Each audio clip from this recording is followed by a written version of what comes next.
국민 앵커 백운기, 정확한 분석, 날카로운 시각. 백운기가 하면 다르다. 여러분 안녕하십니까, 백운기입니다. 혹시나 하지도 않았지만 역시나 IAEA 국제원자력기구가 내놓은 보고서는 후쿠시마 오염수를 해양에 방류해도 된다였습니다. 이제 일본은 언제라도 오염수 133만 톤을 바다에 내보낼 수 있게 됐습니다. 국제원자력기구가 장애물을 제거해 준 셈인데요. 인류가 처음으로 맡게 되는 원전 오염수 해양 방류, 과연 인류는 안전할까요? 감당할 수 있을까요? IAEA와 일본의 결정은 역사에 어떻게 기록될까요? 오늘 한번 깊이 생각해 보겠습니다. 생방송 백운기의 정치본색 출발합니다.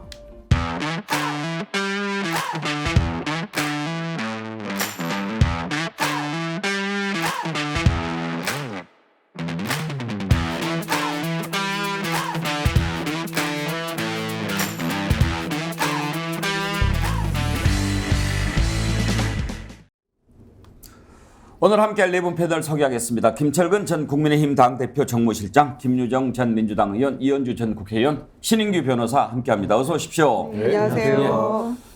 그러고 보니까 이현주 의원하고 신인규 변호사는 이번에 후쿠시마 오염수 네. 대책위원회 네, 출범할 때 같이 했었죠. 네. 네, 국민대책위원회를 하나 국민 만들었죠. 대책위원회. 초당적 예. 국민대책위원회. 오늘 마침 아주 이슈가 예. 네. IAEA 문제부터 다룰 건데 두 분이 나오시니까 들을 얘기가 많은 것 같습니다. 여러분들 활발한 댓글 참여, 저희 스픽스 백운기의 정치본색의 힘이고 힘의 원천입니다. 유튜브 실시간 댓글 참여해 주시면 소개를 해드리고요. 매일 두 분씩 선정해서 자연주의 화장품 글램모에서 드리는 선크림 아이크림 세트 보내드리고 있습니다.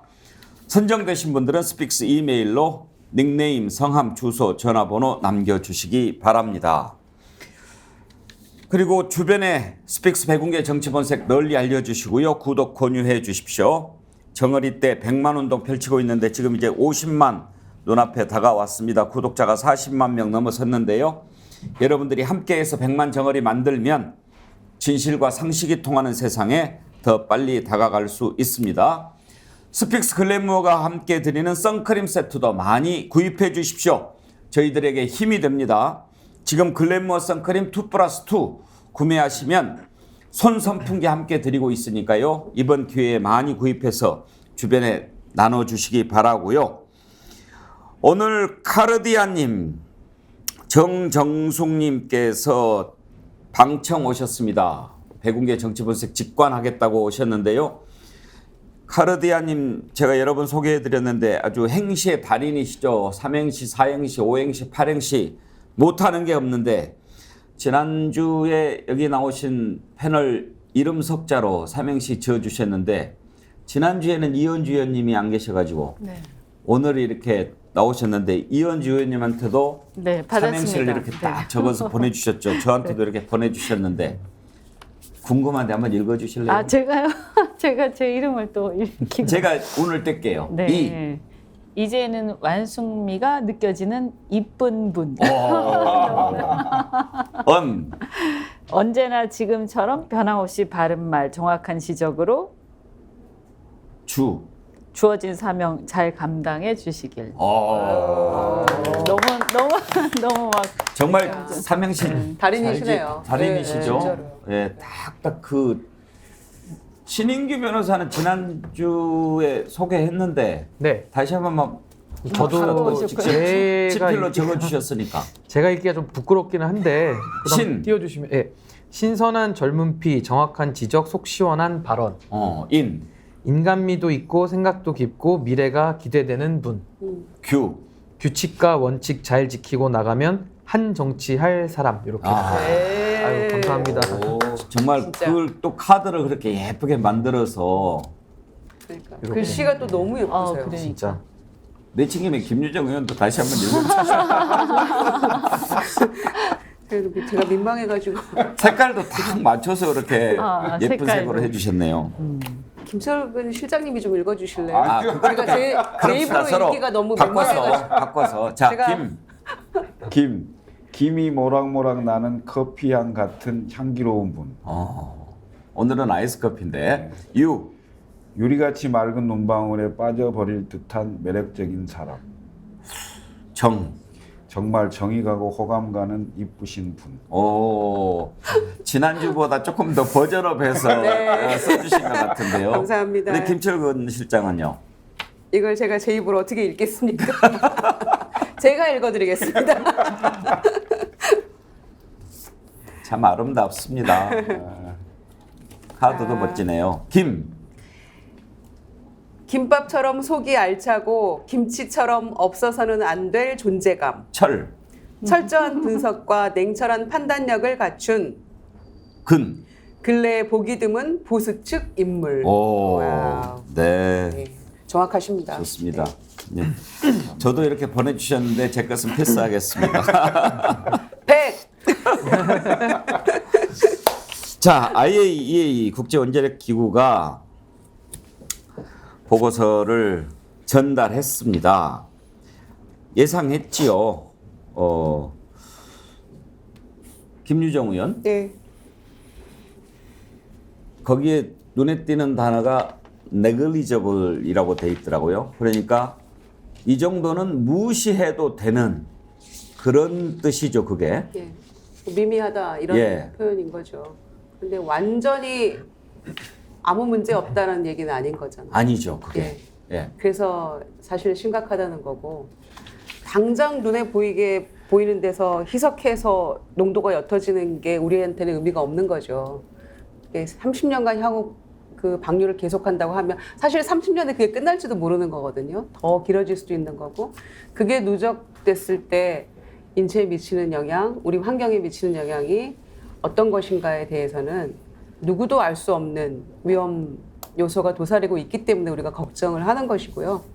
저는 이제 뭐 예견된 결론이었고 예견된 결과이긴 했습니다만은 그 라파엘 그로시 총장의 이제 그 보고를 보면서요. 한 세 가지 점에서 이제 큰 문제가 있다고 생각합니다. 우리가 늘 얘기해 왔지만 하나는 오염수 방류를 전제로 한 2년간의 실험이었다는 거죠. 다른 대안이 있음에도 불구하고. 그러니까 그 전제 자체가 잘못됐다는 게 큰 문제라고 보고요. 두 번째는 일본이 개발해서 일본이 그 62종의 핵종을 걸르기 위해서 만든 알프스 자체에 대한 기술 검증을 제대로 하지 않았다는 게 두 번째 큰 문제고요. 그리고 세 번째 문제는 보고서에 그렇게 명시적으로 박아놨어요. 뭐라고 했냐. 이 보고서를 기초로 해서 이루어지는 어떠한 행태에 대해서도 우리는 책임이 없다. 이런 내용이 나와 있거든요. 예. 이제 그게 가장 큰 문제라고 보는 겁니다. 그래서 2019년에 WTO에서 우리가 승소하지 않았습니까? 그때는 일본의 그 방사능 이런 것들이 위험 요소가 도사리고 있기 때문에 믿을 수 없기 때문에 한국이 일본산 그 수산물 수입을 안 하는 것 그거는 정당하다 이렇게 판단을 내렸는데 이 IAEA 최종 결과 보고서에 근거해서 일본이 나중에 향후 WTO에 진소해도 우리가 어떻게 될지 건 운명을 알 수가 없는 거거든요. 그런 큰 전제 세 가지가 이미 이게 얼마나 심각한 문제인가를 보여주고 있는 그런 보고서라고 생각합니다. 이제 일본은 이 보고서를 내밀면서 바다에 오염수를 방류할 날짜만 잡고 있는데 그 규모가 이현주원 133만 톤이 맞습니까? 137만 톤이 맞습니까? 제가 수치는 정확히 기억이 안 예. 나는데요. 뭐 133만 톤이라고 하는 기사도 그 있고. 자체도 뭐 어마어마한 거죠. 예. 어마어마한 거고요. 일단은 저는 우선 이 IAEA 보고서에 대해서 마치 바이블처럼 이 정부가 얘기를 하는데요. 이 보고서가 왜 갑자기 나왔는지 이걸 아셔야 될 것 같아요. 우리 사진을 보면 그 사진이 명확하게 보여주고 있어요. 그 IAEA 사무총장이 기시다 총리한테 그 보고서를 갖다 주잖아요. 예. 왜냐? 일본이 이 후쿠시마 오염수 방류 문제에 대한 평가 용역을 발주를 했습니다. 예. 발주를 해서 그 IAEA가 그 발주를 받아서 그 용역 결과 평가 보고서를 발주자인 일본 정부한테 주는 거예요. 그러니까 이거는 그냥 하나의 우리가 그런 게 있구나. 뭐 그걸 우리 참고 삼을 수는 있지만 그럼 100만 유로 애초에 나오는 얘기가 그 비용인가요? 영역 비용? 그게 뭐 저는 정확하게 비용은 모르겠습니다만 일본 정부가 IAEA라는 기구에다가 평가 용역을 발주를 하고 그 결과를 보고서를 받은 거니까 이게 무슨 바이블은 아니에요. 그리고 말씀하신 것처럼 우리가 실사 보고서 같은 걸 내잖아요. 뭐 어떤 회사를 인수하고 할 때 M&A 할 때 실사 보고 내잖아요. 그러니까 회계법인이라든가 법무법인에다가 발주를 하면서 그걸 달라고 하잖아요. 그러면 내가 발주한 사람의 의사가 거기 투영이 되죠. 뭐 당연히 그렇게 됩니다. 그렇다고 뭐 다 거짓이거나 이렇게까지 하진 않겠지만 전문가들이니까.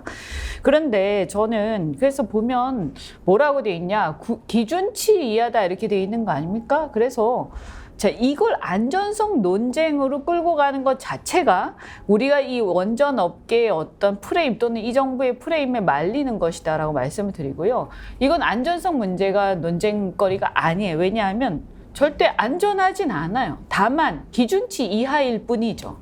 그러면 기준치 이상이면요. 제가 전문가들한테 물어보니까 기준치 이상이면 이건 말을 할 필요도 없다는 거예요. 그건 너무나 끔찍한 안 되는 상황이기 거고, 때문에 그 논쟁 대상 자체가 아니다. 근데 기준치 이하인데 안전한 건 아니다 보니까 논쟁이 벌어진 왜? 그러면 결국 뭐냐? 쟁점은 이 리스크를 우리가 감내할 거냐 말 거냐를 결정하는 거예요. 이 리스크를. 우리 수술할 때도 마찬가지잖아요. 그래서 그럼 리스크를 결정할 때는 우리가 뭘 판단합니까? 비용과 편익을 분석을 하죠. 우리한테 주어지는 이익과 비용을 분석을 해서 이익이 비용보다 훨씬 더 크면 리스크가 좀 있더라도 감내하는 거죠.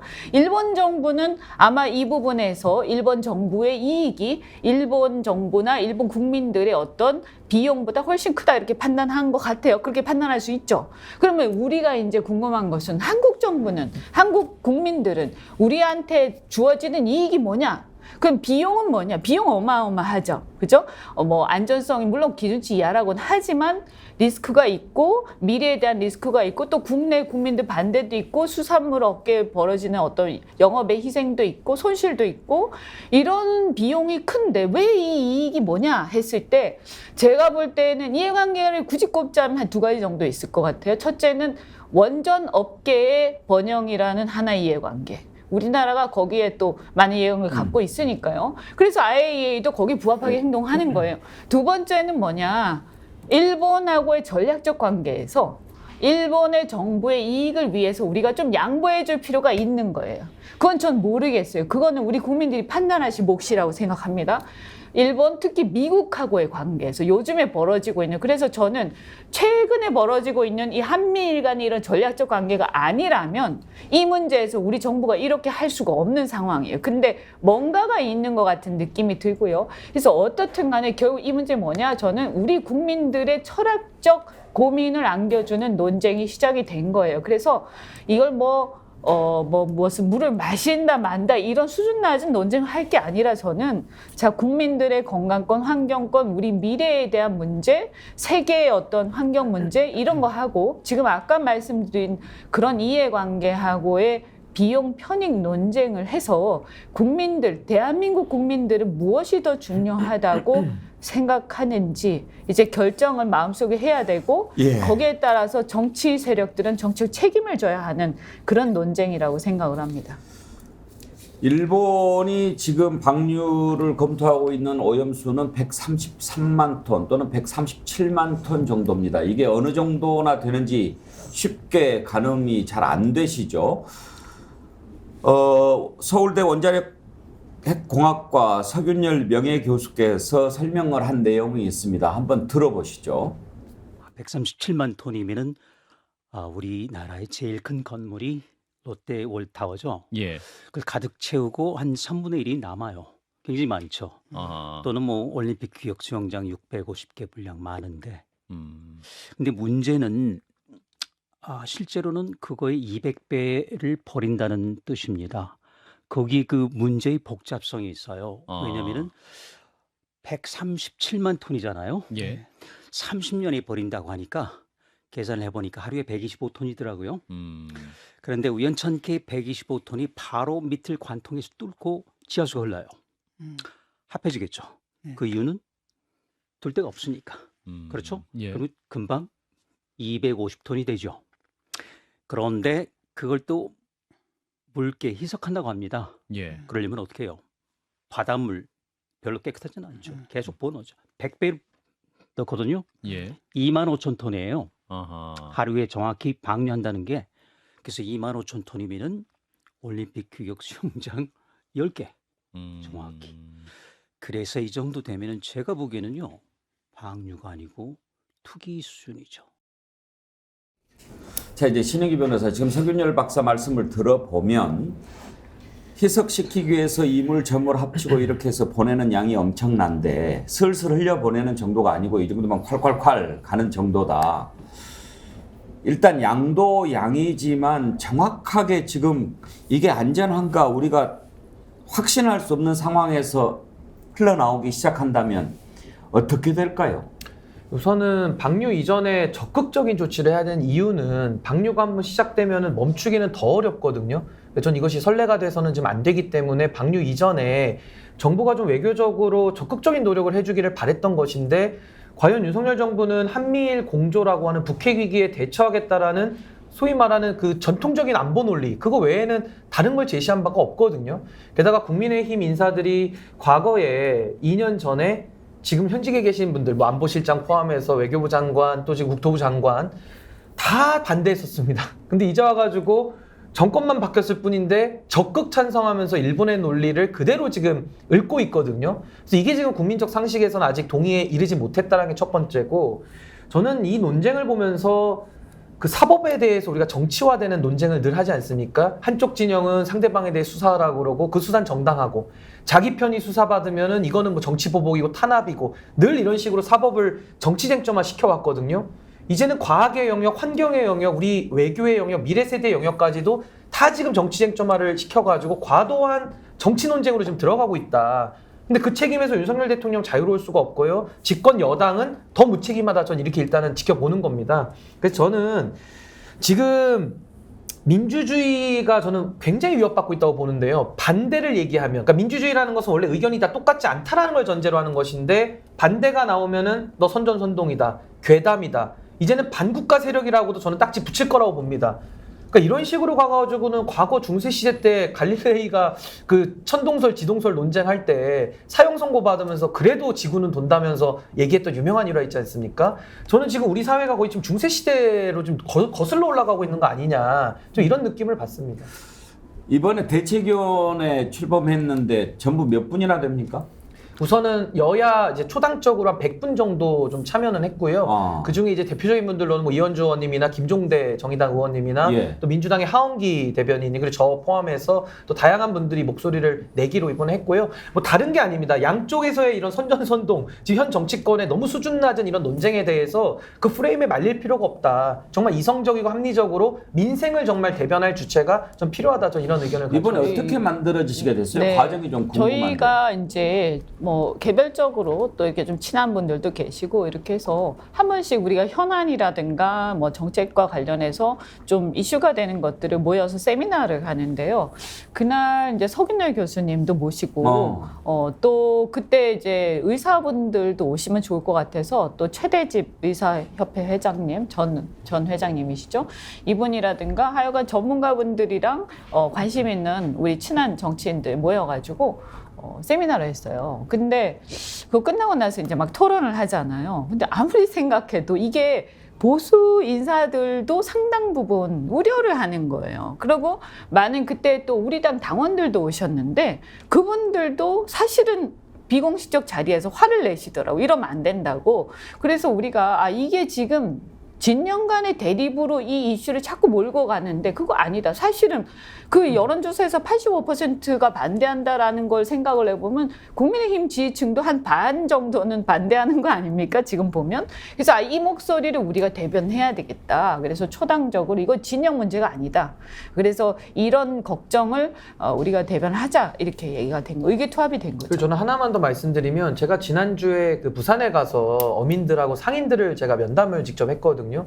근데 그때 느끼면서 저는 참 마음이 아팠던 것이 이분들은 정말 생계의 문제고 당장 내일의 문제 아닙니까? 당장 내일을 살아야 되는 것인데 지금 정치권이 문제를 해결하는 것이 아니라 양쪽에서 뭐 단식, 참외 먹방 하더니 이제는 똥 먹겠다 그러고 한쪽에서는 수돗물, 정말 똥이 들어가 있는 물을 막 마시기 시작하고 있어요. 그러니까 이런 비이성과 비합리 속에서 국민들은 생계의 문제고 정말 이게 내 문제인데 이걸 대신 해결해 줄 정치는 이상한 짓을 지금 하고 있단 말이죠.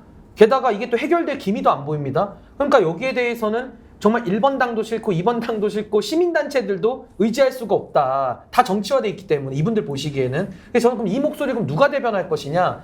저는 많은 국민들이 지금 합리적으로 보고 계신다고 보거든요. 근데 국민의힘 입장에서도 불과 2년 전에 본인들이 정말로 머리띠 두르고서 반대했던 내용을 이제 와서 또 갑자기 찬성해버리는데 아무 설명이 없거든요. 그러니까 이런 부분에 대해서는 저는 좀 차분하게 국민들의 민심을 정확하게 대변할 필요가 있다. 지금 이게 얼마나 심각하냐면요. 죄송한데 좀 이 말씀을 좀 더 드리면 이렇게 계속 가면요.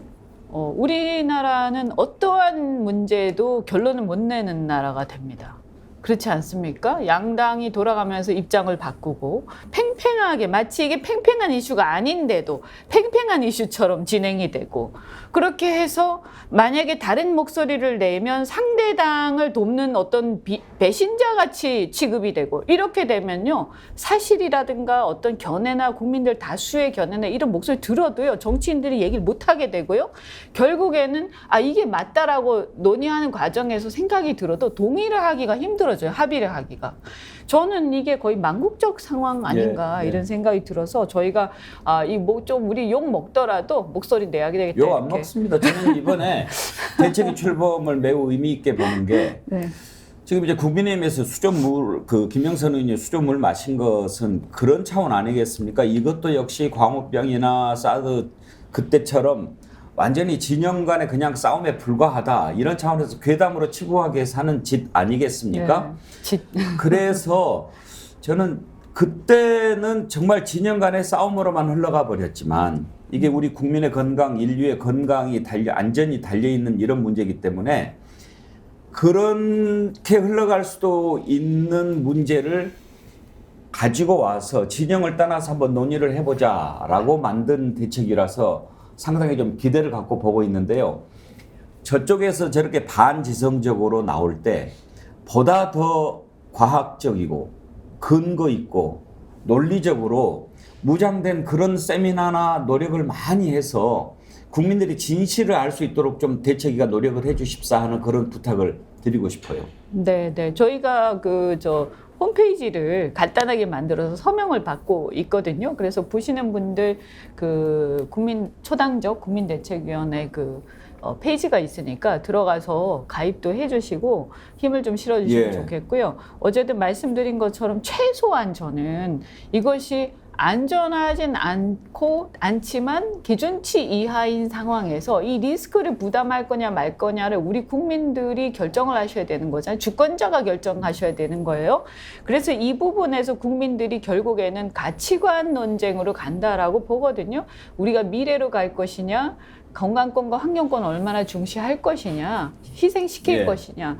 그래서 이런 논쟁으로 좀 여야도 좀 갔으면 좋겠다. 그죠? 그러면 아마 저는 쉽게 결론이 나지 않을까. 저는 요 하나만 보태면은 지금 여야를 불문하고 다 자기 당리당략만 있거든요. 그래서 선전선동을 둘 다 하고 있습니다. 그래서 저는 이 대책위의 활동만큼이라도 선전선동을 배격하고 정말 국민들의 시각을 찾아 들어가는 그런 움직임이 있어야 된다. 저는 이렇게 생각하고 동참합니다. 김철거 실장, 사실 이게 정말 인류의 미래, 우리 국민의 안전, 건강 이런 게 달린 문제인데 여야가 어디 있겠습니까? 물론입니다.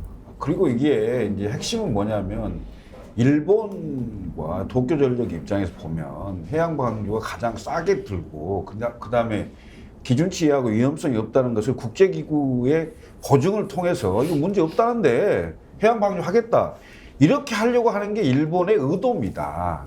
그럼 우리는 바로 인접국가잖아요. 그럼 대한민국 정부는 그것이 위험하다. 기준치 이하라 해도 확인되지 않는 거다. 30년 동안 계속 방류를 하게 되면 그것도 희석시켜서 한다 그러면 그야말로 아까 서균열 교수 말씀하신 것처럼 대단히 알 수 없는 상황으로 갈 수 있는 건데 그런 우려와 위험성이 있는 상황에서 국민들을 설득하려면 최소한 일본 정부에 대해서 그거 안 돼. 그리고 인접국가나 국제사회에서 그걸 환기시켜서 못하도록 해야 되는 게 우리 정부의 할 일이거든요. 그런데 거꾸로 일본 정부보다 오히려 더 한 발 앞서서 IAEA 보고서 얘기하고 그다음에 일본 정부의 입장을 대변해서 날마다 일일 브리핑을 하고 이게 말이 되는 겁니까? 예? 저는 기본적으로 정부와 그다음에 국민의힘이 이 문제를 바라보는 태도 자체가 대단히 문제가 있고요. 그다음에 당연히 비판할 수 있는 거죠. 그리고 우려를 담아서 말할 수 있는 거죠. 국민과 야당이 그런 얘기도 못합니까? 그럼 그 국민과 야당의 여론을 가지고 일본 정부를 더 압박하는 거죠. 아, 그게 외교 아닙니까? 왜 이런 걸 안 하는 거예요, 도대체? 근데 이제 국민의힘은 정말 절망적이라고 생각했던 게 어제 이 결과 보고서를 놓고 논평이 나왔는데 이걸 우리가 겸허하게 받아들여야 한다라는 논평이 네. 나왔어요. 그래서 제가 정말 너무 기가 막혔는데 대번에 이제 일본의 관방장관은 이제 후쿠시마 농산물 수입해라. 문제 없지 않냐. 이런 태도로 계속 나오고 있는 것이고 성일종 우리 바다 지키기 TF 위원장인가요? 성일종 의원은 나와가지고 윤석열 정권 임기 동안에는 수입은 없다. 이렇게 못 박더라고요. 그런데 이분이 2년 전에는 오염수 방류를 극렬 반대했던 그런 요즘식 표현으로 하면 윤석열식 표현으로 하면 괴담과 선동했던 분 아닙니까? 그런데 그분의 말을 우리가 어떻게 신뢰할 수 있죠?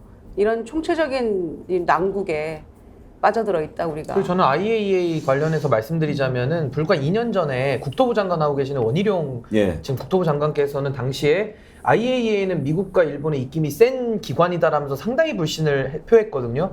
그렇다면 지금 괴담과 선동의 논리에 도취된 국토부 장관이 지금 내각에 들어있는 거 아니냐. 어제 국민의힘의 IAEA 보고서를 겸허히 받아들이겠다는 것은 2년 전에 원희룡 장관과의 지금 싸움 아니냐. 전 이렇게 보여집니다. 지금 이 보고서 가지고 자꾸 얘기를 하는데요. 어쨌든 그 보고서는 원전 업계를 대변하는 보고서고요. 지금 문제는 뭐냐면 이 논쟁에서요. 환경 쪽이나 보건 쪽 전문가들이 완전히 사라져 있어요. 예.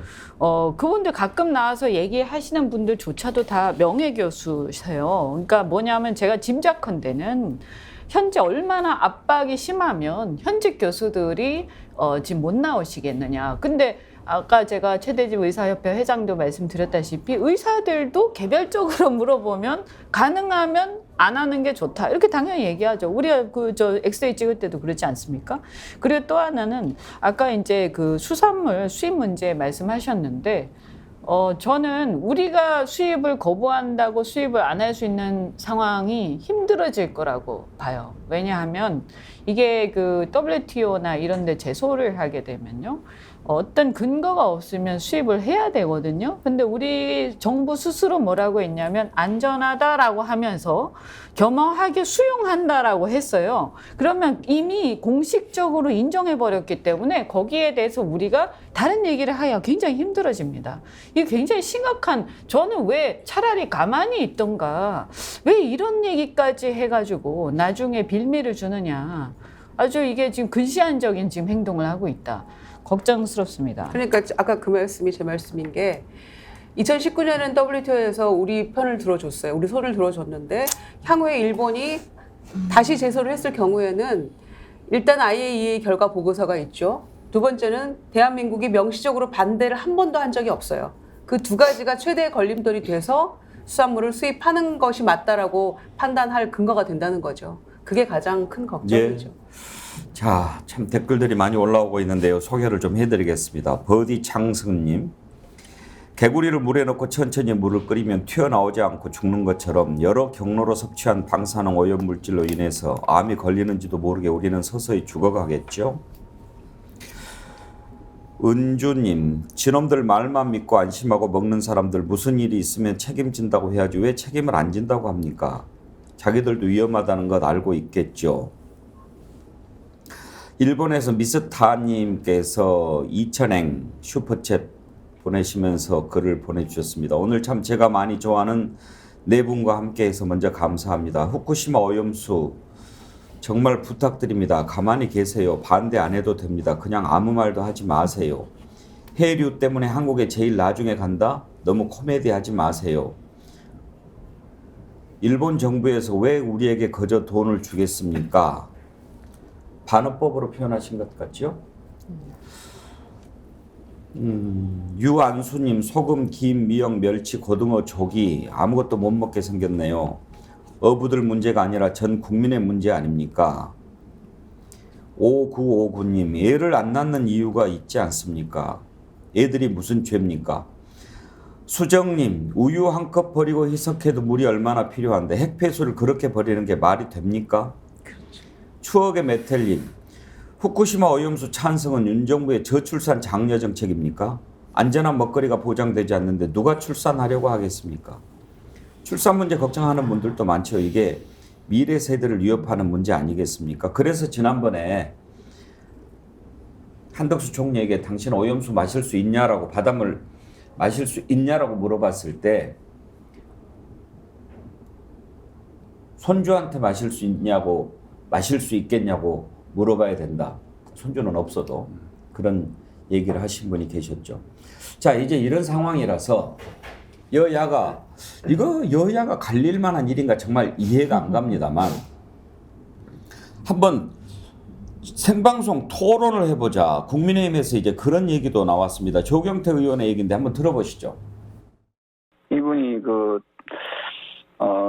전혀 과학적 근거 없이 잘못된 주장을 계속 터뜨리고 있는 것 같아서. 예. 그러면 본인이 정말로 후쿠시마 오염 처리수에 대해서 이게 문제가 있는지 없는지를 내하고 한번 따져보자. 그리고 네. 서로 둘 중에 한 사람은 저는 정계 은퇴해야 된다 생각합니다. 아, 토론하고서? 예. 결과에 따라서? 둘 중에 한 사람은 옳고 둘 중에 한 사람은 틀렸을 거 아닙니까? 예. 그 책임을 져야지요. 그분 또 토론 잘한다며요, 토론. 예. 토론 잘하는 분이 그래 나와서 어찌 보면 여당의 의원을 정계 은퇴시킬 수 있는 절호의 기회 아닙니까? 지금 그분은 이재명 대표 얘기하는 것 같죠, 김유정 의원? 그러게요. 근데 조경태 의원이 정계 은퇴를 하건 말건 우리 정치에 큰 변화는 없을 것이기 때문에 저는 아무 의미 없는 얘기를 하고 있다. 5선에 존재감 없는 여당 의원이죠. 이제는 존재감을 드러내기 위한 이런 울부짖음 같은데요. 말도 안 되는 얘기 그만하시고 부산 지역구 아닙니까? 어민들과 지역 구민들과 뜻을 좀 함께 했으면 좋겠습니다. 더 붙여서 일본도 지금 찬반이 팽팽해졌어요, 이제는. 그러니까 찬성 쪽, 방류 찬성 쪽 여론이 뭐 한 5대3, 6대3 정도였다면 이때는 45대 40으로 팽팽해졌더라고요. 그리고 어민들도 다 반대하고 있고, 심지어 연립정권 하고 있는 이 공명당 대표도 얘기했지 않습니까? 7월 15일부터 해수욕장 개장인데 그 시기만이라도 조금 피해달라. 이런 얘기를 자기네들 스스로 하고 있으면서 한국에게 이런 말 한다는 것. 그리고 우리 정부가 이렇게 묵묵부답인 것. 그래서 정말 이건 심각한 문제라고 보고요. 우리 시찰단 그렇게 막 꽁꽁 싸매가지고 비밀로 해서 갔던 분들 지금 아직 결과 보고서도 안 나왔잖아요. IAEA 결과 바탕으로 해가지고 아마 내려고 하는 것 같은데 일본에 요구한 자료조차도 제대로 받았는지도 우리는 모르고 있는데 무조건 믿어라 이렇게 하면 우리가 믿을 수 있겠습니까? 조경태 의원 발언 어떻게 들으셨나요? 급한가 보죠. 급하다. 예, 조경태 의원이 지난 대통령 선거 경선 때 홍준표 후보의 선대위원장을 했습니다. 예. 그리고 지금 5선이긴 한데 방금 김민정 의원 말씀대로 별로 당내에서 존재감이 그렇게 크지는 않고요. 특히 이제 3선은 민주당에서 했고 재선은 이제 보수 계열에서 해서 이제 5선이 됐는데 부산에 지금 이렇게 저렇게 검사 공천 얘기도 많이 나오고 지역과 상당히 좀 위험할 겁니다. 제가 보기에는. 그래서 평소에 조경태답지 않게 상당히 용산 쪽에 좀 듣기 좋은 얘기를 확 좀 옮겨가는 게 아닌가 이런 생각을 좀 씁쓸합니다, 사실. 아니, 저분 평소에도 그러셨어요. 왔다 갔다 계속 하세요. 정신이 없어요. 그런데 홍준표 선대위원장 제가 같이 했잖아요. 저도 선대위원장 했고 그때도 왔다 갔다 하셨어요. 어떨 때는 엄청 열심히 막 이렇게 또 두둔하다가 어떨 때는 엄청 열심히 또 막 비판하고. 근데 저는 저분 철학이 뭔지 모르겠어요. 근데 지금 국민의힘이 여당인데 여당 야당을 떠나서 엊그저께 수조물 마신 분 그분이 5선인가 6선 아닙니까? 오선이죠. 5선이죠. 오선들이 문제는 또 지금 조경태 의원도 5선이에요. 국회에 5선씩이나 하신 분이 이게 뭡니까 이게? 아니 예를 들어서 정부를 좀 두둔하고 싶어도 공천 때문에 말을 저렇게 할 필요가 있나요? 저는 아주 한심하다는 생각이 들고 저런 분들이 국회 수장이 돼가지고 국회가 뭐가 되겠어요? 정말 생각 같아서는 뭔가 이렇게 확 뒤집어 버렸으면 좋겠어요. 저는 조경태 의원 같은 분은 저는 이제 반정치의 가장 그 대표적인 선수다가 반정치주의자로 저는 보거든요. 왜 그러냐면 저분이 의원 정수 늘 줄이자고 노래를 부르고 다니시는 분입니다. 전 노래 부르는 사람들 저는 반정치주의자라고 하고 청산받아야 된다고 보는데 본인들이 정치를 5선씩이나 하면서 지금 그 5선이면 몇 년이면 20년을 했잖아요, 국회의원을. 근데 지금 한국 정치를 다 배려놨거든요. 그럼 본인이 그냥 정계 은퇴를 하시면 돼요. 근데 그걸 갖다가 본인은 숫자를 줄여서 의원들의 특권을 더 높이면서 자기는 한 번 더 해가지고 의장하겠다 지금 이런 거거든요. 얼마나 모순됩니까? 그럼 저는 조경태 의원도 후쿠시마 오염수를 갖다가 지금 공개 토론 얘기하잖아요. 지금 공개 토론할 때가 아니고요. 여당 내부의 의견부터 한번 정리를 해보시는 게 좋을 것 같아요. 지금 여당 내부도 조태용 안보실장 가셨는데 의원 시절에 그 후쿠시마 오염수 반대 결의안을 대표 발의를 하셨고 박진 의원도 계시고 원희룡 국토부 장관 다 얘기하지 않았습니까? 지금 본인들 내부들도 지금 의견 통합이 안 되는 상황인데 무슨 지금 또 반대쪽 저 외부 나와서 토론하겠다라고 해서 더 이걸 정치 쟁점화해가지고 이익을 보려고 하는지 이거는 김영선 의원이 수돗물 떠먹은 거나 비슷한 버전의 저는 토론 제안이다. 저 그 수준으로 평가합니다. 조경태 의원 말에서 번전도 못 찾은 것 같아. 아니 저럴 거면은 그냥 비 내릴 때 산성비를 드세요 그냥 차라리. 산성비를 수돗물을 마시는 그게요. 정상적인 사람 같으면 마시겠어요? 그게 왜 마시겠어요? 그러니까 그걸 또 기자들이 5선 정도 되면 다 알아요. 기자들이 앞에서 사진을 다 찍으려고 카메라 들이대고 있었을 거예요. 근데 마셨다는 많이도 거는 마십니다. 네, 일곱 번을 마셨고 참고로 옆에 있던 류성걸 의원도 마셨습니다. 그걸 빠뜨리시면 안 돼요. 두 분이 마셨어요. 예, 아니 유성걸 의원은 처음에 옆에 김영선 있다가 의원이 마시니까 당황했어요. 그 횟집 아주머니가 놀래시더라고요. 그걸 떠먹고 있으니까 아니, 횟집 아주머니가 놀래시더라고요. 그 자세히 보면 유성걸 의원께서 김현선 의원이 마시니까 그거 이러거든요. 당황했다가. 그런데 김현선 의원이 당신도 마셔봐 마시면서 그러니까. 자기도 마셔봐 이렇게 하니까 거기서 이렇게 카메라 막 있는데 안 마실 수가 없잖아요. 그러니까 같이 이렇게 하면서 또 말씀도 또 짭조름하니 뭐 이런 말을 딱 하는 바람에 이게 근데 그렇게 기사화돼 부끄럽지 버렸는데. 않을까요? 그래도 공천에 대한 욕망이 그 수치심보다 더 크기 때문에 그러니까 부끄러움은 잠깐 아닙니까? 욕망은 무한하기 때문에 저는 뭐 충분히 할 수 있는. 근데 여기 다 정치하는 분들인데 한마디로요. 오선들의 추태이고요. 또 생방송 토론을 한다 한들 이재명 대표가 왜 조경태 의원하고 합니까? 말이 되는 얘기를 해야죠. 그래서 그렇게 이게 해서 올려보고 싶었거든요, 이게 이제 몸값을. 지금 우리가요. 그래서 국회의원이 무엇인가, 왜 하는가에 대해서도 국민들이 한번 물어보셔야 되는데 지금 헌법기관 아니에요. 그러니까 자기 자신이 자기 행동에 책임을 지는 정치인이에요. 그런데 아무리 이게 공천이 얼마나 마음대로 전행을 하면 국회의원들이 이런 식으로까지 되겠습니까? 그러니까 전반적으로 완전히 다 시스템이 무너진 상태라고 봐야 됩니다. 우리나라는. 그래서 지금 오염수를 공천수라고도 부르고 그러더라고요. 공천수. 아니, 그럼 마시면 공천이 되는 예전에 이제 5선, 4선, 5선 중진들은 정말 무게감 있고 중량감 있는 그런 정치인들의 모습이었어요. 그래서 당 대표나 지도부가 정말 복잡한 이런 정치적인 이슈가 발생했을 때는 중진 연석회의를 통해서 그분들의 어떤 정치적 경륜과 경험에서 우러나는 지혜를 배우고 했었거든요. 그래서 문제의 해법을 찾기도 했는데 이런 오선들이라면 뭘 배우겠습니까? 이렇게 부끄러움은 왜 국민들의 몫인지요? 제가 생각할 때 이 공천에 목매달면서 국민을 배신하는 사람들을 오히려 심판해야 되는 거 아닌가. 그래서 국민의힘 안에서 정신 차리고 공천 같은 거 연연하지 않고 정치의 본연의 어떤 자세를 회복하겠다라고 하는 사람들이 있으면 좀 뭉쳐가지고 오히려 저분들 심판하는 대열에 나서야 될 것 같다 이런 생각이 듭니다. 이광고님, 김영선 의원이 물고기 배선물 투성이 수돗물 먹는 행위는 고상하게 표현하면 기괴한 행위, 우리말로 표현하면 미친 짓.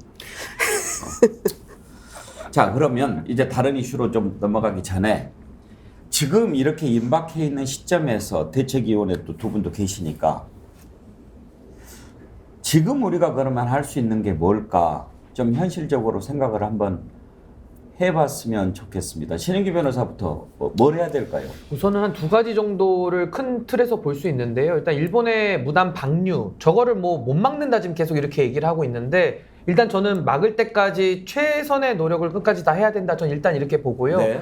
설사 일본이 자신들의 주권을 내세우면서 방류를 한다고 하면 또 대한민국은 대한민국의 주권을 발동해서 외교적인 항의와 또 중단 요청에 대해서 내지는 더 철저한 검증을 더 요구해야 된다 이렇게 보고요. 또 하나는 일본은 일본 내부에서 자국민들 보호하기 위해서 뭐 기금도 마련하고 지금 이런다고 해요. 그럼 국내에서도 그럼 윤석열 정부도 우리 지금 수산업계나 또 그 관광업계나 지금 삼면이 바다인 나라 아니겠습니까? 많은 분들이 피해가 지금 예상되고 있는데 여기에 대한 어떤 노력을 하고 있는지에 대해서 좀 밝혀야 된다. 근데 제가 봤을 때는 지금 거기까지 생각이 미쳐 있는 것 같지도 않습니다. 예. 그리고 마지막으로 이 국민들의 분열, 국민들의 지금 끝없는 이런 후쿠시마 오염수를 두고 이제 둘러싼 진영 대결들에 대해서 어떻게 국민을 통합해 나갈 것인지에 대해서도 저는 정부가 입장을 가져야 된다. 저는 이렇게 봅니다.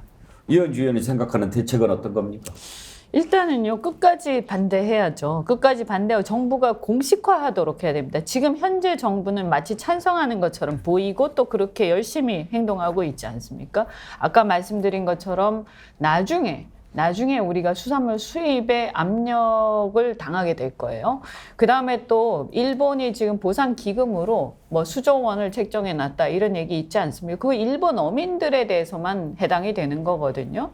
사실은 우리 그 부분을 원인인 제공자가 누굽니까? 일본 정부잖아요. 그러면 주위의 어민들하고 이건 나눠 가져야 되는 거예요. 이 기금은. 그죠? 그래서 이런 부분들에 대해서 우리 정부하고 전혀 협의하지 않고 있다. 우리 정부가 그 보상 기금에 대해서 이것을 우리 어민들에 대해서도 같이 공유해야 된다라는 주장을 해서 그걸 관철을 시켜야 되고요.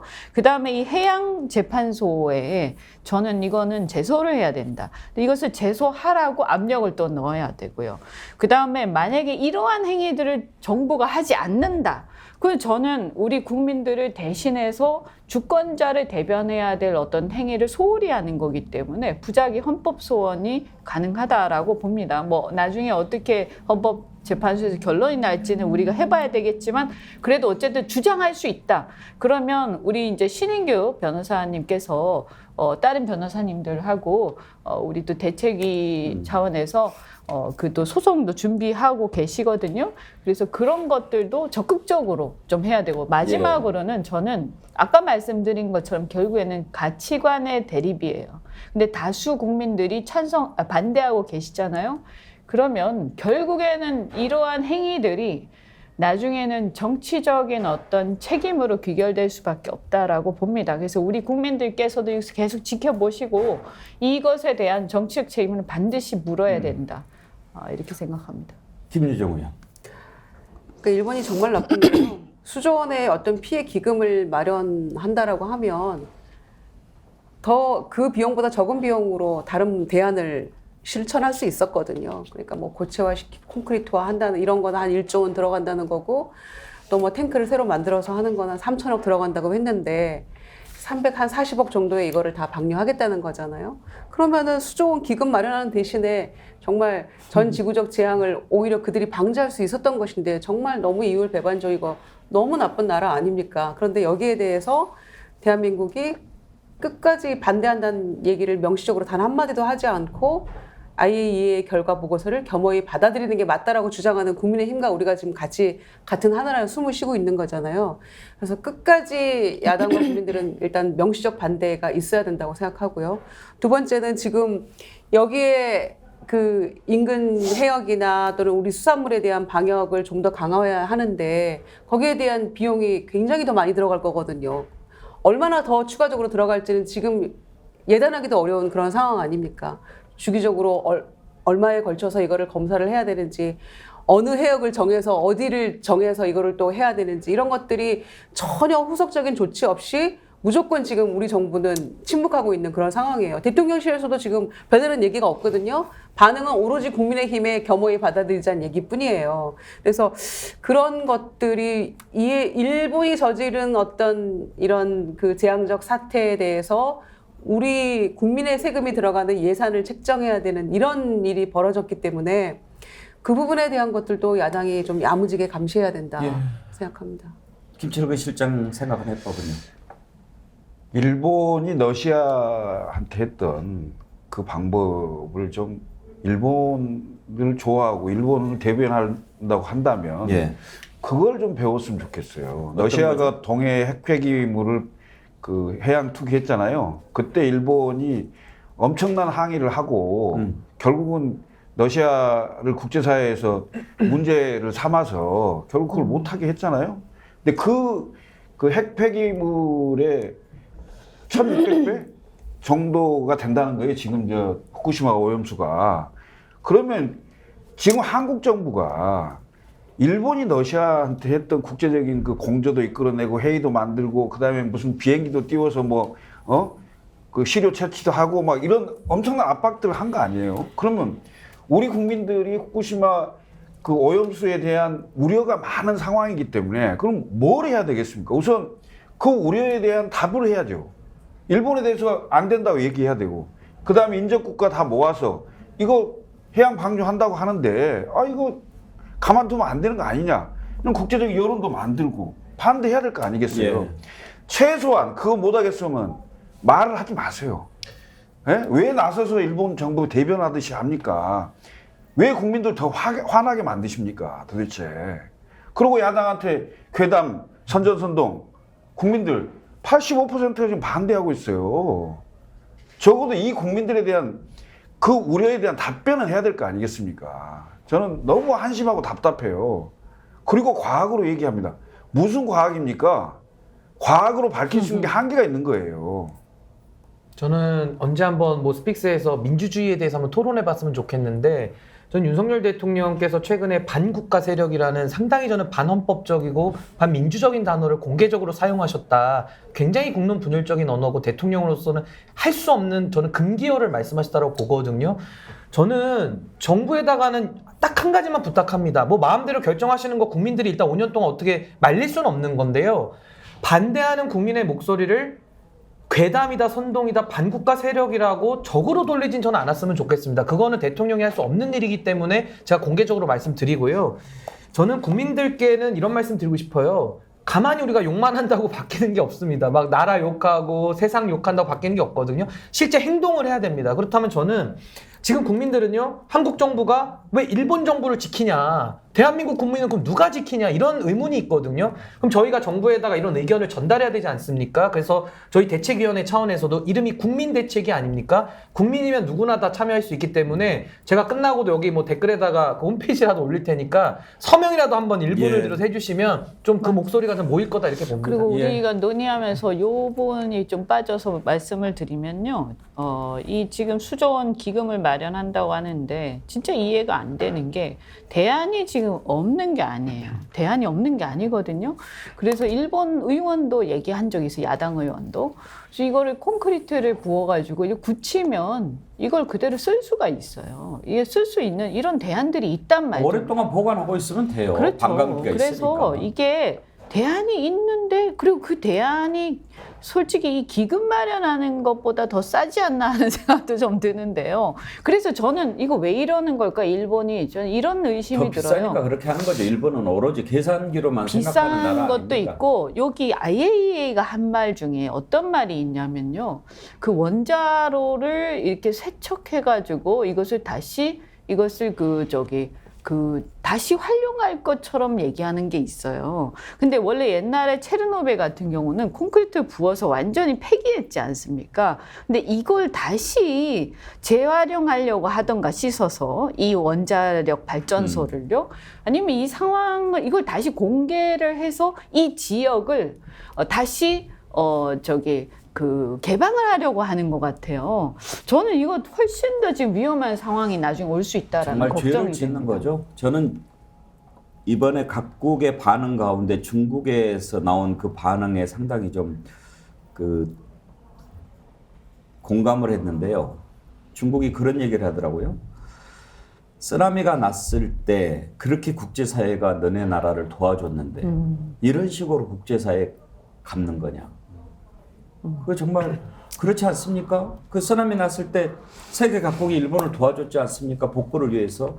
그런데 지금 바닷물에 그 오염수를 흘려보내면 인류의 평화를 위협하는 건데 그런 짓으로 갚는 나라가 일본 아닙니까? 예, 다음으로 넘어갈 텐데요. 나이스가이 홍님이 IAEA로 사행시를 만들어 주셨는데 재미있어서 소개하겠습니다. 김유정 의원 영어 잘하시니까 IAEA 운전대 주세요. I, IC, A, AC, E, DC, A. LI. 딱 예. 저희 마음이네요. 네, 정말. 나이스가이 형님 아주 기발하게 사행시 보내주셨는데요. 자연주의 화장품 글래무에서 드리는 선크림 아이크림 세트 보내드리도록 하겠습니다. 다음으로 넘어가죠. 요즘에 이분 이름이 많이 나옵니다. 이낙연 전 대표 귀국한 뒤로 더 많이 나오는데 추미애 전 법무부 장관 왜 갑자기 얘기들을 많이 하고 있는 걸까요? 특히 문재인 전 대통령, 이낙연 전 총리 이런 분들을 막 공격하면서 존재감을 보이려고 하는데 오늘 한번 그 논란을 다뤄보도록 하겠습니다. 이제 자신이 조국 전 장관과 싸우고 있을 때 법무부 장관 물러났는데 그게 문재인 전 대통령이 물러나라고 했다. 이낙연 전 총리가 뭐 이렇게 하라고 그랬다. 뭐 그런 얘기를 합니다. 한번 들어볼까요? 좀 진실을 말할 수 없는 것이 좀 답답했어요. 그 전에는 대통령께서 물러나 달라라고 저한테 말씀을 하셨어요. 긴장의 끈을 놓치지 않고 몇 달을 버텨왔는데 그 결론이 제가 물러나는 거라고 하니까 이 나라의 기강이 무너지는구나. 밖에 나가는 시그널이 뭐겠어요? 검찰총장은 이제 나를 내 가는 길에 쾌도 남마처럼 달리는 것만 남아있지 어떤 장애물도 없다. 이렇게 생각할 거 아니겠어요. 그러면 검찰 국가의 탄생을 아무도 못 막아요. 물론 대통령께서는 수고했다라고 해주시고 또 이게 민주적 절차다. 이게 선례가 될 거다라는 덕담을 많이 하셨어요. 아무 일 없었던 것처럼 그냥 저의 소임은 여기까지입니다. 이렇게 돼야 되는데 그게 이제 안 되는 거죠. 그날의 그 상황이 너무 충격적이었기 때문에. 이낙연 대표는 그렇게 하면 안 되겠죠. 뭘 그렇게 하면 안 돼요?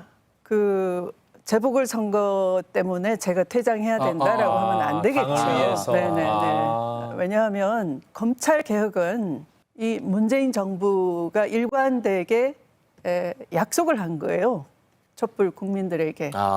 이게 나라냐 할 때 제1 과제가 제1 요구 사항이 검찰 개혁이었어요. 또한 언론 개혁이었고, 알겠습니다. 그것을 어떤 선거의 상황 관리 차원에서 유불리를 계산해가지고 그렇게 좌초시킬 그런 사안은 아니었다. 반찬거리가 아니다.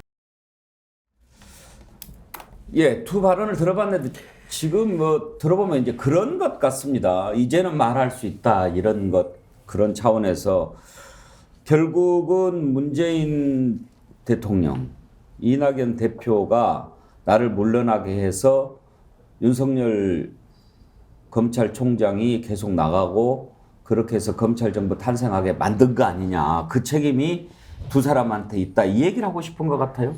결국은 이제 그 추미애 장관과 윤석열 당시 검찰총장의 갈등으로 국민적 관심이 모아졌고 그러면서 결국 윤석열 검찰총장이 대선 후보로 크게 하는 그 원인 제공을 추미애 장관이 했다는 게 그 국민적인 생각입니다.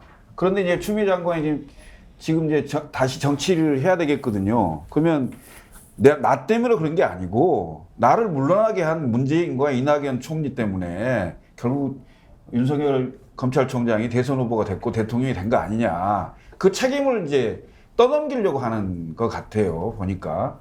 그런데 내가 참 안타까운 게 말입니다.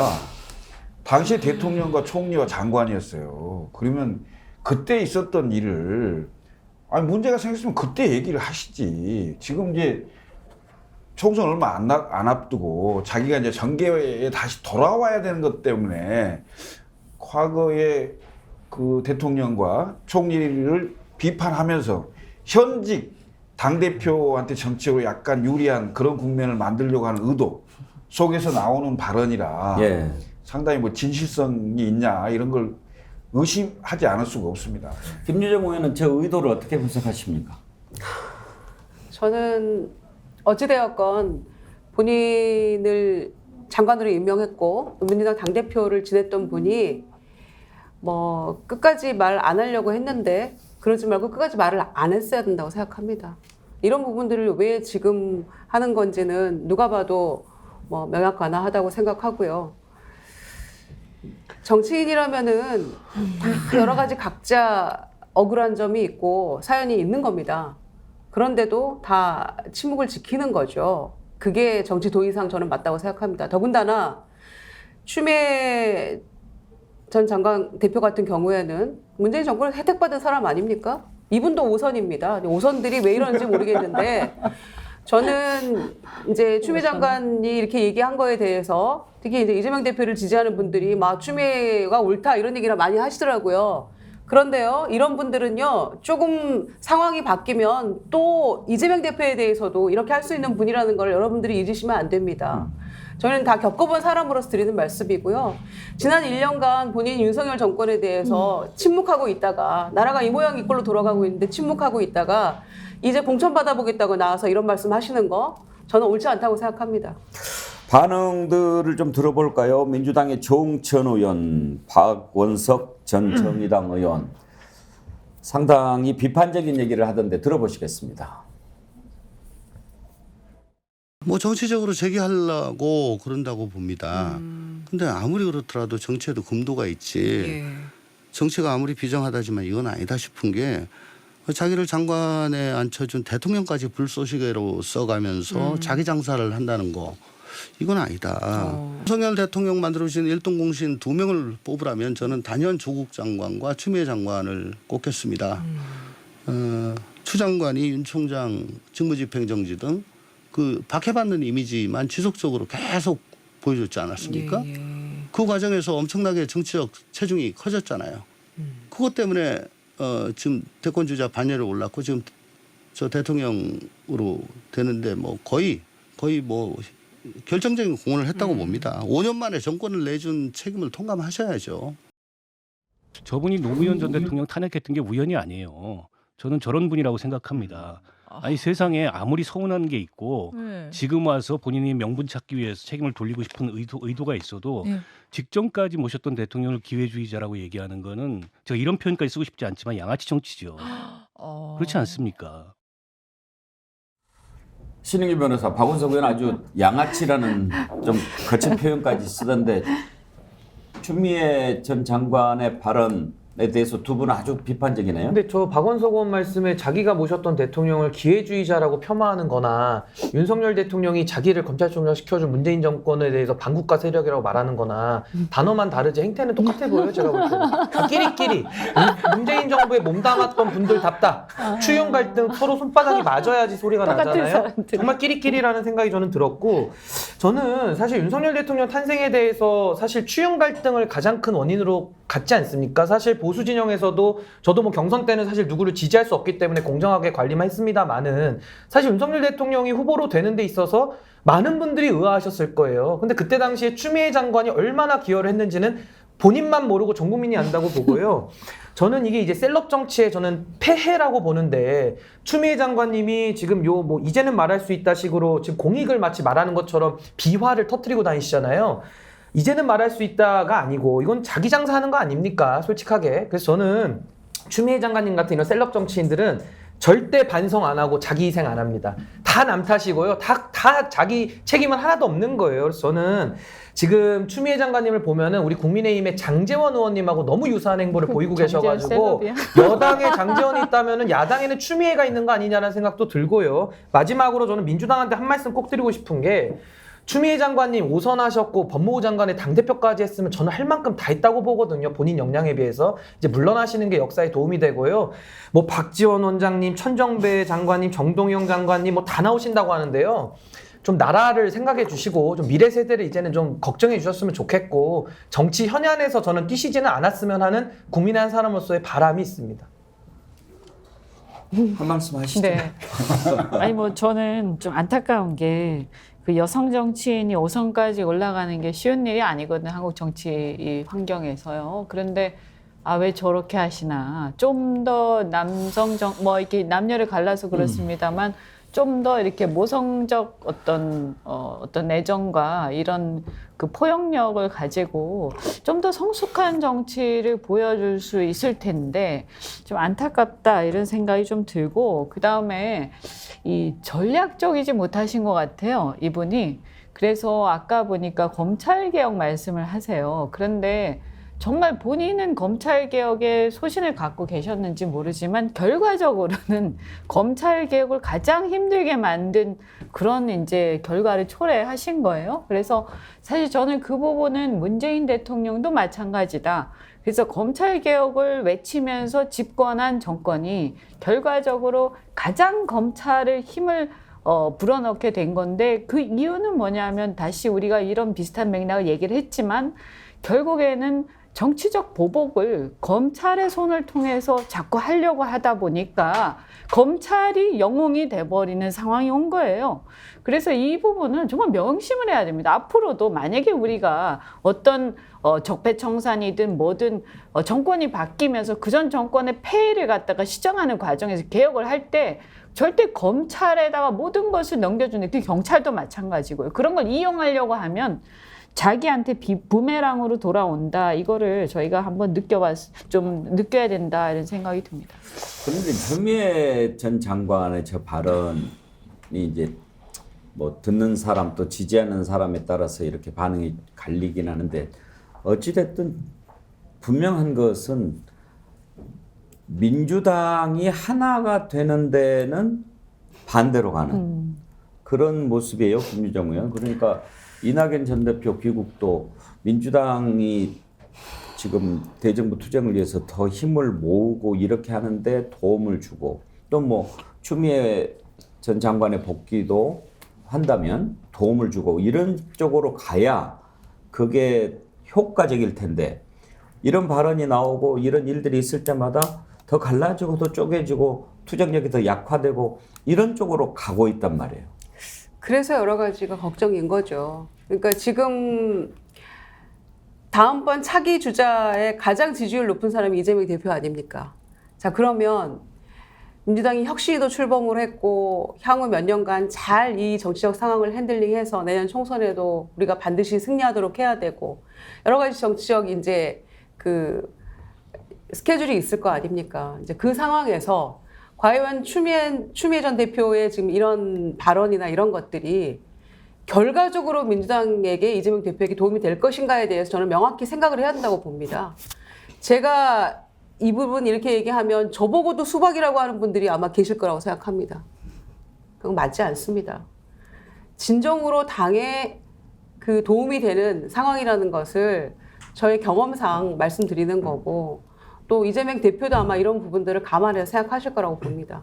그랬기 때문에 지난번에 혁신이 출범하기 전에 이재명 대표도 인신 공격성 발언이나 이런 부분들을 자제해 주시라고 막 당부도 하고 하지 않았습니까? 그래서 결과를 놓고 봤을 때 이렇게 가다가 내년 총선에서 민주당 지고 그 다음에 정말 희망이 없어지는 겁니다. 소수 여당도 이렇게 멋대로 오늘도 지금 방송법 시행령 바꿨다는 거 아닙니까? 예. 통과시킨 거 아닙니까? 이렇게 시행령 통치하고 있고 공포 정치하고 있고 이렇게 야당과 국민을 막 몰아가고 있는 이런 정치하는데 결과적으로 우리가 총선 패배하면 정말 이거는 끝이거든요. 그런 상황이기 때문에 어떤 것이 당에 도움이 되는 것인가, 어떤 것이 지금 이 지도 체제에 도움이 되는 것인가를 우리가 잘 생각해야 되는데 추미애 대표의 이런 발언이나 모습은 저는 당에 도움되는 모습은 아니라고 생각합니다. 근데 김철근 실장, 아까 신인규 변호사가 이제 박지원, 천정배, 정동영 이런 분들 얘기를 했는데 지금 추미애 전 장관도 그렇고 최경환 전 장관도 이제 지금 출마 준비한다고 그러잖아요. 어떻게 보세요? 이른바 올드보이의 귀환인데요. 그러니까 지금 그 제1야당인 민주당이 국회 다수 의석을 차지하고 있고 이게 절대 다수죠. 의석을 차지하고 있으면서 소수의 여당하고 사실상 협치가 불가능한 정치가 안 되고 있어요. 그러니까 국회에서 정치가 안 되고 거의 반정치적인 현상만 나오거든요. 제1야당은 다수의 의석으로 국회 본회의를 통과시키고 소수 여당은 대통령 거부권으로 거부하고 그게 막 여러 차례 있는 거 아닙니까? 국회라는 자리 자체가 정치를 통해서 그 양보할 건 양보하고 또 협상할 건 협상을 하고 이런 게 있어야 되는데 이런 틈바구니 속에서 두 가지 현상이 나오는 겁니다. 과거에 이름이 있었던 중진들이 이른바 올드보이라는 사람들이 정치력을 기대하는 그걸 통해서 삐집고 들어오는 거죠. 그 다음에 양당의 적대적 공생관계를 비판하면서 제3지대 정당의 움직임 이런 움직임들이 있을 수 있는 건데 물론 최종적으로 총선 때 어떤 결과가 나올지를 지켜봐야 되겠습니다만은 양당에 대한 기대가 상당히 많이 무너지고 있고 그리고 양당이 구심력을 가지려고 노력을 하겠지만 실제 현재 상황은 원심력이 커지는 거죠. 민주당도 마찬가지예요. 이낙연, 추미애 이렇게 해서 밖으로 원심력이 커지는 거고 지금 국민의힘도 예를 들면 유승민, 이준석 전 대표 등 비주류도 있는 데다가 과거의 친박 세력까지 이렇게 나오는 상황에서 당내 원심력이 훨씬 커지는 상황이 되는 거예요. 그러니까 이건 총선이 임박할수록 더 격한 당내 투쟁들이 예상된다. 예. 이렇게 보입니다. 근데 신은기 변호사 지금 후쿠시마 오염수 범국민 대책위원회 이렇게 면면을 보면 지금 이제 시점이 제3지대 신당 이런 얘기 나오는데 뭔가 그런 일을 도모할 만한 분들이 많이 보인다 이런 시각이 있습니다. 혹시 이렇게 같이 얘기를 나누고 대책을 논의하다 보면은 우리끼리 뭔가 좀 새로운 일 한번 해볼 수도 있겠다 이런 생각도 안 듭니까? 근데 지금 이 3지대 논란이 조금 산으로 가는 느낌이 많이 들다 보니까 많은 분들이 지금 자기의 정치적인 얘기를 하기가 되게 좀 부담스러워 하시는 분들이 많으세요. 그래서 지금 요 사안은 후쿠시마 오염수를 가지고도 목소리 한번 내보자 그래도 참여하시는데 좀 주저주저 하시는 분들도 계시거든요. 예. 근데 저는 사실 이거에 대해서 저는 3지대는 제가 확고한 원칙을 좀 말씀드리고 싶은 게 양당의 적대적 공생관계 국민들 다 아시고요. 새로운 정치 세력 나타났으면 하는 바람도 저는 많은 분들이 다 이미 가지고 계신다고 봅니다. 근데 다만 이걸 어떻게 이루어내는 정치력 그리고 어떤 국민적인 바람과 에너지가 모이느냐는 별개거든요. 저는 과거에 그 안철수 바람을 생각을 해보면요. 국민들의 그 여론이 안철수라는 사람 예능 한번 나왔다가 그냥 끄집어 올려가지고 서울시장 내보냈는데 양보하니까 양보하는 거에 감동받아가지고 야 저런 정치구나 하면서 대선 주자까지 올려버렸어요. 그러니까 제가 드리고 싶은 말씀은 당시에는 안철수 의원이 정치력이 떨어져서 그 성공을 못했습니다만은 국민적 에너지가 있거든요. 저는 그 에너지를 확인을 하고 국민들이 먼저 나설 때 뭐가 정치인들이 나서야 일이 되는데 지금 완전히 거꾸로 되지 않습니까? 국민들은 가만히 지금 있는 상황인데 정치인들이 서로 뭘 해보겠다고 다 손들고 나오고 있어요. 그럼 국민들이 이거 신뢰하겠습니까? 저는 모든 일에는 순서가 있고요. 전략이 있고 국민들의 뜻이 가장 우선한다. 저는 그 기조 안에서 3지대를 봐야 된다. 저는 이렇게 봅니다. 이현주는 아까 제가 신은기 변호사한테 드렸던 질문 똑같이 드린다면 혹시 가능성 보입니까? 아니 이제 우리가 초당적으로 모여서 그런 얘기를 할 수 있는 사람들이잖아요. 그러니까 어떤 면에서 보면 당리당략이나 어떤 공천 문제에 대해서 그것을 거의 초월한 사람들이라고 할 수가 있는데 이분들이 보통 그냥 우리끼리 또 얘기하면 그렇습니다만 어쨌든 굉장히 뭔가 자기의 어떤 소신이 강한 사람들인 거잖아요. 그러니까 제가 볼 때는 이것이 발전을 하면 그렇게 될 수도 있겠습니다만 처음부터 우리가 그런 생각을 한 건 아니고요. 이것은 이제 좀 지켜봐야 된다. 다만 한 가지 말씀드리고 싶은 것은 지금 여기저기에서 이제 삼정당에 대한 얘기가 이제 난립을 하는 게 굉장히 좀 우려가 된다는 말씀을 드리고요. 특히 이런 생각이 들어요. 아니 그게 정당이라는 게 3정당이든 1정당이든 2정당이든 결국에는 국회를 들어가게 되는 거 아닙니까? 그래서 당장 내년에 총선에 내가 들어가겠다라고 얘기하고 깃발을 드는 거예요. 근데 저는 아주 한심한 게 지금 현재 우리 국민들이 가장 지금 분노하고 있는 이 후쿠시마 오염수 문제를 비롯해서 몇 가지 문제에 대해서 아무 얘기도 하지 않으면서 정치공학적으로 계속해서 3지대가 어떻고 양 정당이 어떻고 이런 얘기를 하는 거는요. 그럼 그 사람들이 만약에 들어가면 어떻게 되겠습니까? 저는 지금 현재 국민들이 원하는 얘기들이나 이런 것을 하지 않으면서 뭔가 새로운 걸 해보겠다라고 굉장히 그 잘못하면 기회주의적이 될 수가 있고 예. 우려가 된다. 이렇게 가다 보면 오히려 그 프레임에 갇혀가지고 3정당이 제대로 될 수 있는 에너지가 있는데도 불구하고 이게 사그라들 수 있기 때문에 전 정확하게 이 문제를 접근해야 된다고 생각합니다. 예, 알겠습니다. 오늘 여기까지 하지요. 21도 한라사님 슈퍼챗 보내주시면서 답답하네요. 지금 대통령 만드는데 추 장관이 일조했다고요? 그렇다고 칩시다. 대선 후보로 만든 건 국민의힘이고 저희는 국민의힘이 정권 가져갈 거라면 유승민, 홍준표를 지지했을 겁니다. 그런데도 만들어버린 게 지금 국힘 의원들과 여당 지지자 언론 아닙니까? 이럴 줄 몰랐습니까? 그런 의견 주셨습니다. 오늘 슈퍼챗 아까 미스타님 일본에서 보내주신 분 소개해드렸고요. 할로님 슈퍼챗 보내주면서 정치를 떠나서 우리 주변에 방사능 오염수 방류 대부분 반대하는데 이현주 의원님 페이스북에는 찬성 10% 분들이 몰려와서 괴롭히는 것을 보고 참 기가 막히더라고요. 그럼에도 국민 편에서 목소리 내주시는 이현주 의원님 고맙습니다. 힘내시고 정의가 승리하길 기도합니다. 이렇게 이현주 의원께 격려 글 좀 함께 많이 보내주셨고요. 몰려와서 반대하시는 분들이 많이 몰려와 주세요. 예. 지금 뭔가 풀린 것 같아요. 제 느낌에는. 임세은 식당 아이디가 임세은 식당인데 임세은 전 대변인인 것 같아요. 슈퍼챗 보내주면서 신인규 잘한다. 늘 응원합니다. 백운계 정치본색 최고예요. 보내주셨고요. 민인님 그리고 할로님 예 방금 소개해드렸죠. 슈퍼챗으로 격려해 주신 분들께 감사드립니다. 오늘 한 분 선정 더 해드릴게요. 아까 어떤 분이신데 올곡개님. 제가 퇴근하기 전에 종편 보시다가 욕을 하도 많이 하셔서 TV로 유튜브 보시는 방법을 알려드려도 연세가 있으시고 눈이 침침하셔서 잘 못하시고 제가 퇴근할 때만 기다리고 계십니다. 정치에 관심 있는 열혈 정어리대 일원이십니다. 조금 쑥스럽기는 하지만 엄마께서 글래무어 선크림 선전을 다 외우십니다. 이런 우리 엄마에게 선물 주시면 안 될까요? 왜 제가 안 드리겠습니까? 제가 엄마한테 약한 거 이분 잘하셔가지고.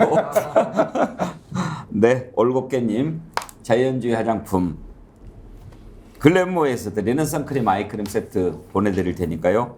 어머니 드리세요. 예, 오늘 두 분 선정했습니다. 함께 해주신 여러분께 감사드리고요. 오늘 네 분 수고하셨습니다. 고맙습니다. 네.